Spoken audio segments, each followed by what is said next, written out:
As voters, we support a politician, so we vote for them. However, we cannot become blind fanatics.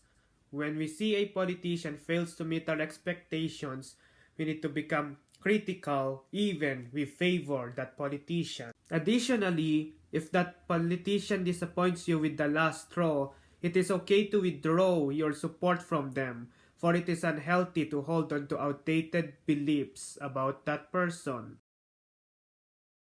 Second, we should not be loyal to a party.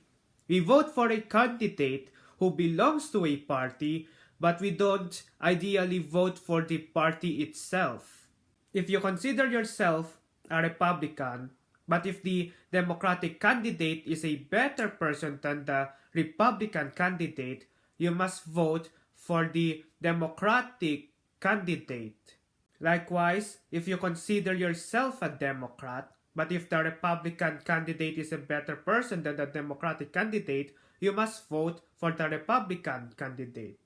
I have mentioned I hate the two-party system twice, and I still hate it. The reason why I sound Republican is because I am a conservative. Most of my political beliefs are leaning towards right, but I do not want to be considered as a Republican. I am still hoping that we will have more powerful options in the future.